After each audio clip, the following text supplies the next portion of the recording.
or German or Spanish, you don't ever have to ask them to show you proof.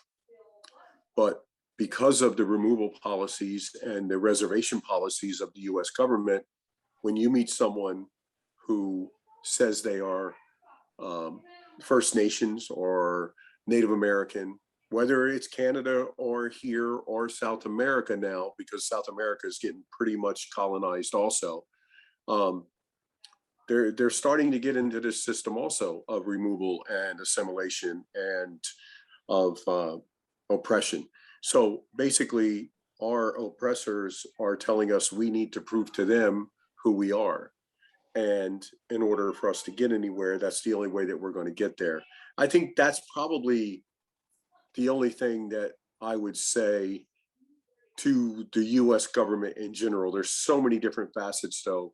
State governments, local governments, federal governments, that there's so many different facets. It's not just one thing. There's so many things that need to be corrected. And they're beginning to. It's a process, though. And there's some tribes out there that are, in far worse shape than us. So that's what I would say is start treating the indigenous people of this land in a more fair way, because the government of this country is about 400 years too late with acknowledging the indigenous people throughout this land. So they need to make up some time. I guess I'll leave it with that.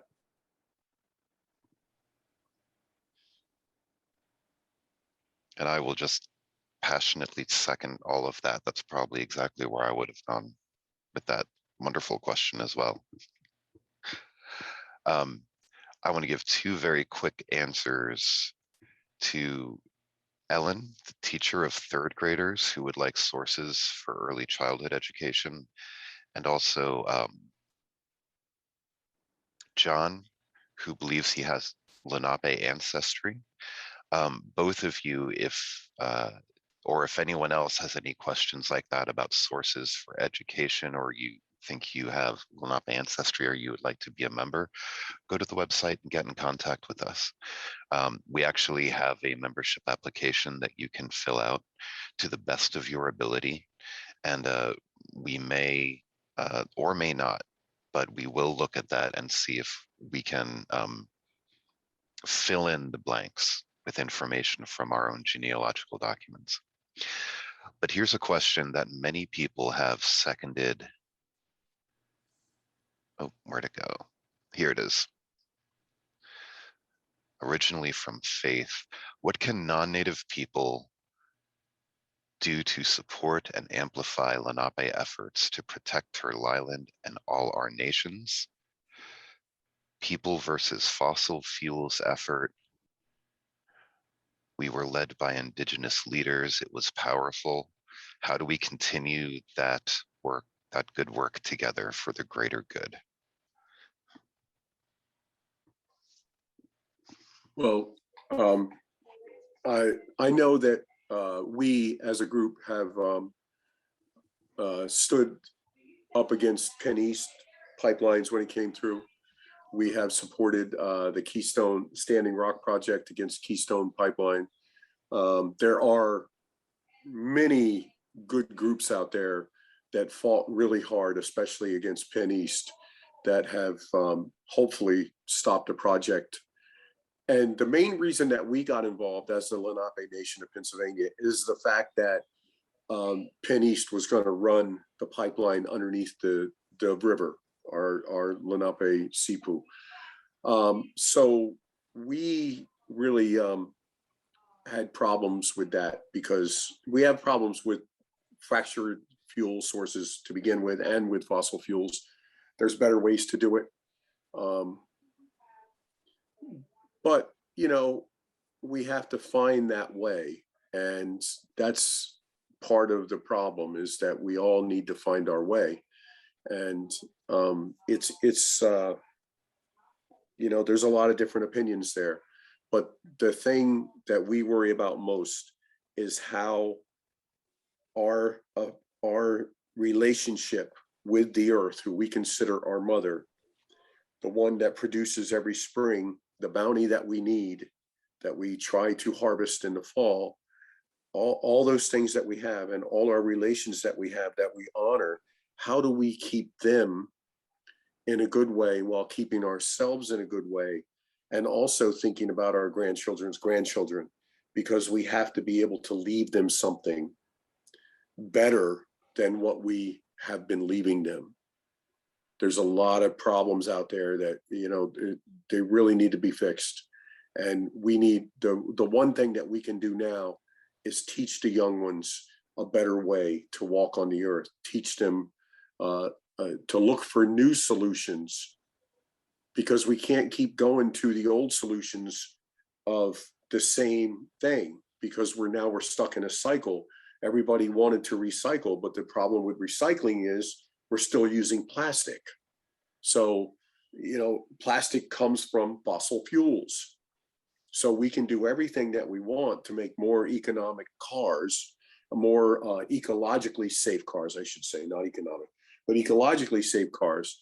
But if you're in your car drinking from a plastic bottle, the water that you had to pay for, which shouldn't have to be paid for, it's kind of a situation that we need to look at differently, and able to change the source of our nourishment, so that we can walk softer, so that our grandchildren's grandchildren have something left when they get here.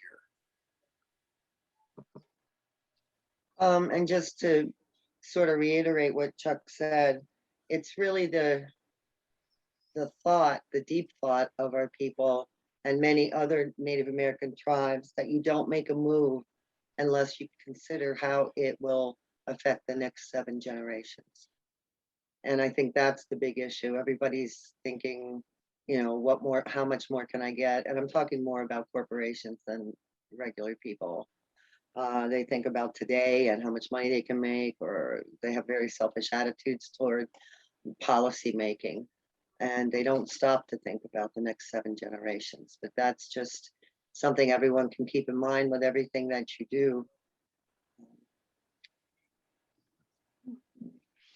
And if anybody wants to keep up on the kind of initiatives in which we are getting involved, you can also go to our website, email us, and ask to join our newsletter. We have things like the Keystone Pipeline, which we are still resisting because it's not done in Pennsylvania yet, rock wall mitigation projects and things like that. All of that and other information about the nation, presentations like this, we post that on our website. So you can email us and let us know you'd like to be on that list, and that'll let you know what we're doing that you might want to get involved in. 2 quick questions, or 2 questions that can be answered with 1 quick answer. Do we own land, and do any governments recognize our nation, the Lenape Nation of Pennsylvania? And the answer to both is no. Pennsylvania is the only state in the Lenapehoking Commonwealth that has never recognized a native people, any native people. We are currently trying to change that. We have a state recognition committee. We are not asking for land, but we are pursuing state recognition at this time. So hopefully there will be an update on that the next time somebody asks.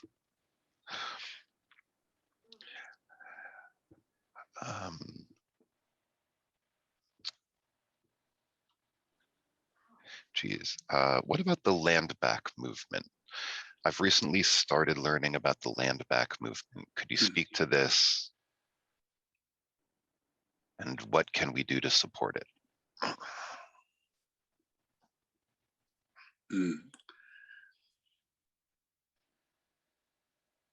That's a tough one, right? Yeah. The land back, we have been approached by a few different people that have offered to do a land back transaction with us. We do have, you know, we would like to have piece of land that we can caretake for and be able to do our immersion programs with our children and maybe get a farm going and things like that. But as Shelley said earlier, we're caretakers of the land, and ownership is a pretty foreign thing for us, even though we all live in the modern age and we own own our own properties and stuff like that. But there is, as Adam has suggested many times, go through the website, and it's too complicated of a question to answer in a 5-minute setting or a 1-hour setting. It's just too difficult and too complicated. We have to make sure that everything is done with the right legal tools and with the right hearts.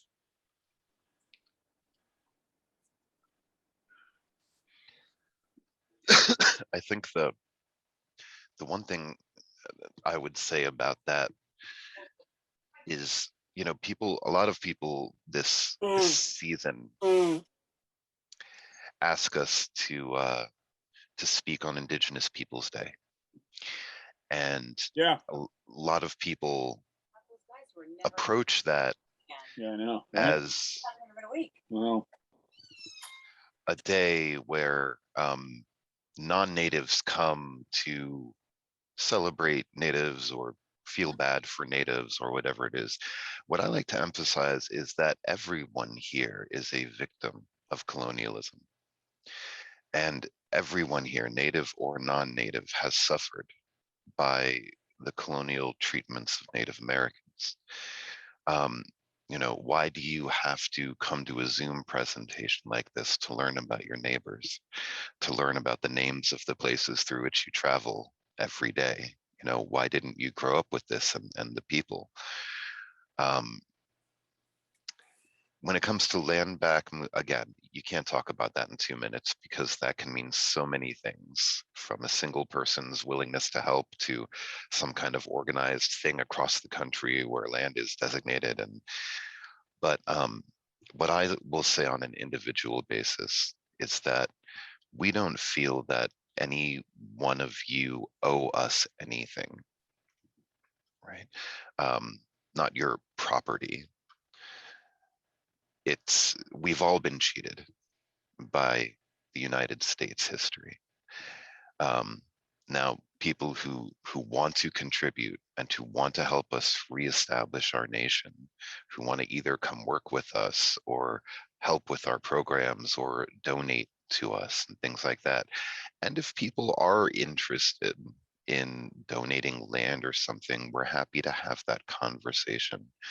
But like Shelley said earlier, we don't consider this our possession, this land our possession. And we are not after any of you to give us your property or anything like that. We just want to be able to celebrate our culture openly again and be friends with our neighbors and have those connections that were robbed from all of us. I'd just like to say regarding recognition, I really feel that the path that we've always been on,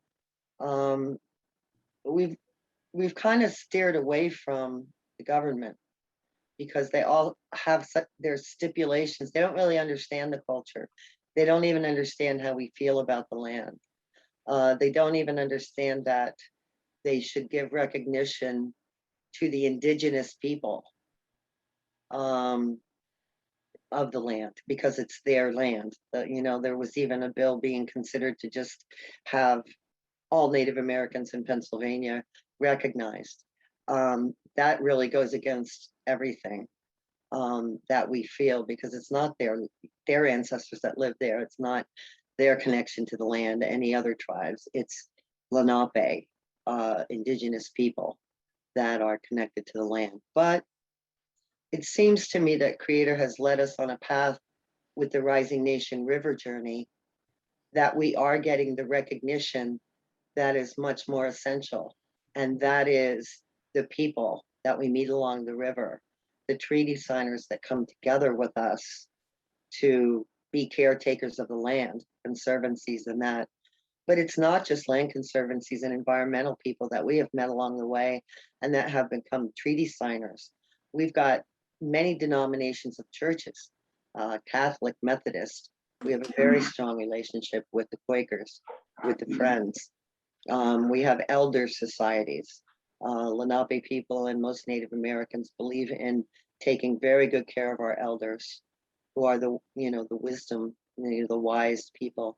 But we do have recognition, or else all of you wouldn't be here tonight. You recognize us. And that's just as important in my view. I'm just speaking about my view right now. It has always been much more important to me to have that connection, to have the connection with all of these organizations and people and individuals. Some individuals have just have signed the treaty as well. When we first started out back in 2002, we had 19 organizations that signed on with us. Now we've got over 50 organizations and hundreds of individuals. So this treaty and going down the river every 4 years has grown and grown and grown. And we have recognition of all those people, and not just recognition, we work together as caretakers, not just of the land, but of each other, of our elders, of our people who are in need. So that's what recognition sort of means to me. It will be nice if we get the state recognition and if we get it in a good way so that our Indigenous people are recognized. That would be very nice. But like I said, I feel we have recognition already.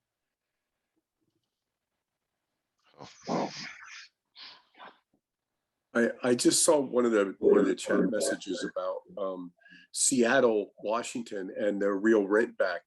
I know one of our tribal members lives out there in Seattle, and he's told me about the Dalwanish tribe and how one of the important things that they do, being a non-recognized tribe, is they go on their canoe journeys also, and their canoe journeys is out through the Peugeot Sound. And they have many different nations in that area that come out every year for that journey. And it's really something to see. They have great potlatches celebrations at every stop. And, that's something that we're trying to build also.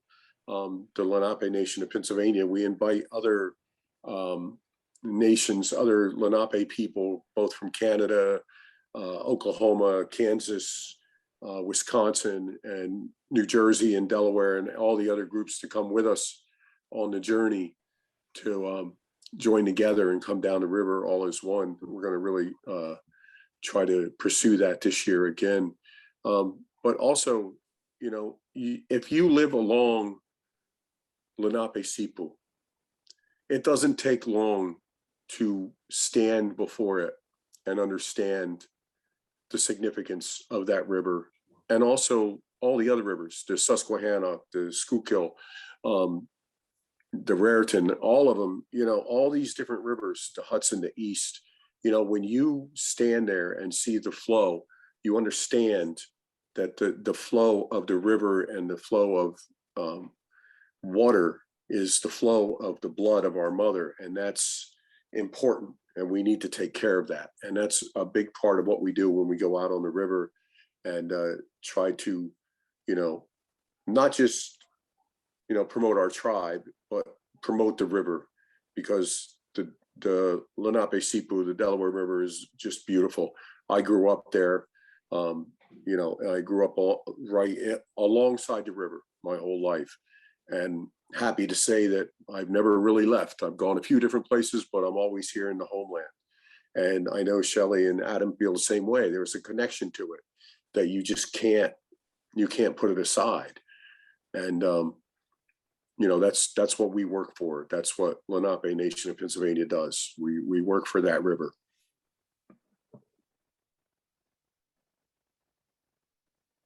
There are many other wonderful questions that I would love to put to everyone, but we're at 8 o'clock. And Mike, should we wrap up now? Yeah? Okay. Well, everyone, thank you so much for attending and for your interest. Like I said, there are so many other very good questions there. It doesn't have to, the conversation doesn't have to stop here. So I'll put the website in the chat one more time in case it got buried. And please feel free to get in touch with us to answer any of your questions or get on our newsletter or get involved with anything we're doing. And also thank you for supporting the Schuylkill Center. They do amazing work for the Lenapehoking, and we are so appreciative of their good stewardship and also for them inviting us here to help raise awareness of our nation. Anishi, anishi. Rishi. Wanishi. Good night, everyone. Beach canoe.